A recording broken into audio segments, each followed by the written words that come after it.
Ah mais ah tozali banda na bato ya personne. Ah. Et là mboka na biso nyonso, Mukuna bakangi eti pona vérité. Donc tozali awa kuna bakangi eti pona vérité, kuna bakangi eti pona vérité, kuna bakangi eti pona vérité.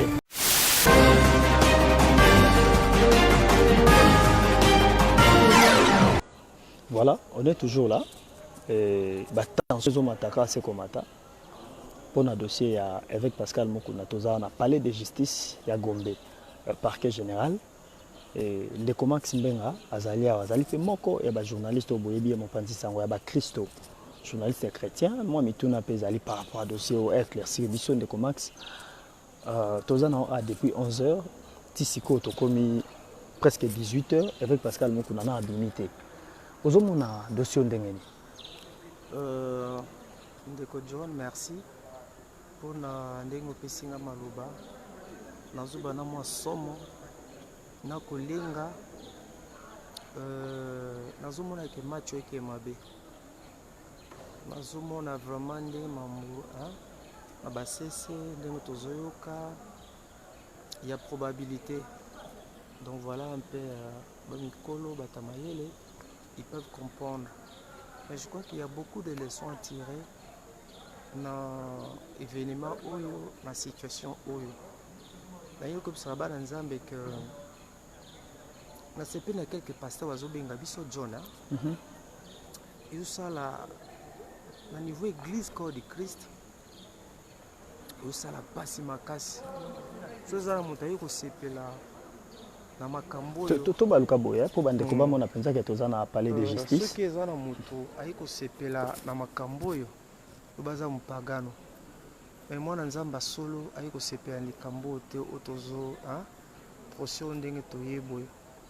Et quoi affaiblir John kondima batebele. Et nous prions que nzamba sunga et que bana nzambe kondima na bango epengwate. Ezape moment. Je disais que ça peut moment où l'église corps de Christ, tout ce qui dit que bon de la macasse, que tellement que bon de la macasse, où il y a monique à zamuta macasse. Je disais où il y a monique yepenza muta macasse, à bon de la.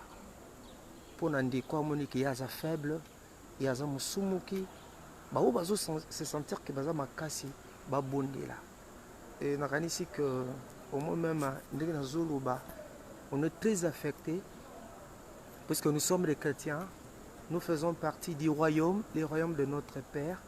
Et lorsque des situations comme ça nous arrivent, c'est l'église corps de Christ qui est concernée.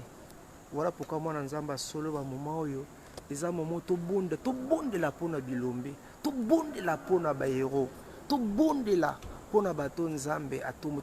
Est-ce que tu as le temps de prier pour ton pasteur? Généralement, nous avons l'habitude de critiquer.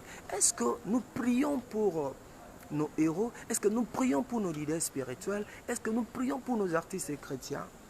Je crois que John, après Makambu, avec toi, tu as une mission à Makasi pour interpeller les Zambé. Mais quand on est dans le monde de la Makambu, il y a probabilité que la situation et ça les mandingues moussous.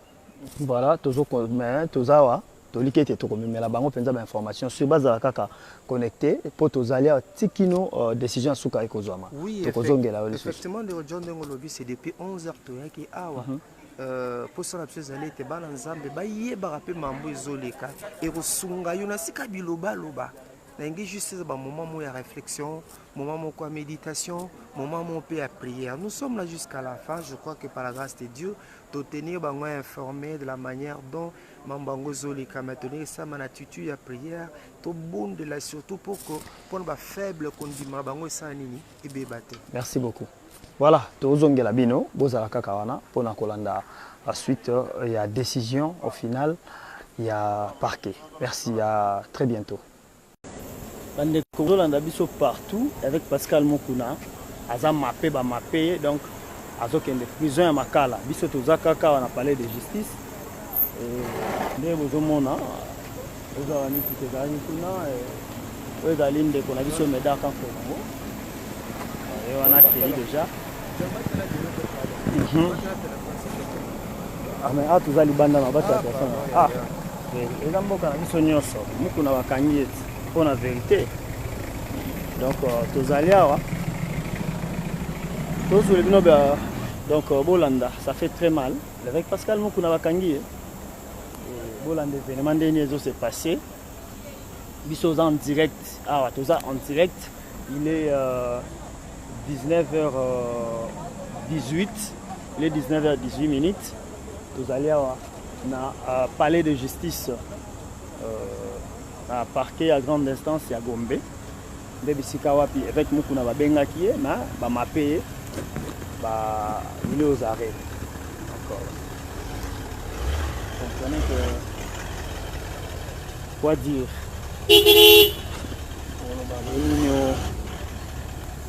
avec Pascal Mukuna bakangi ye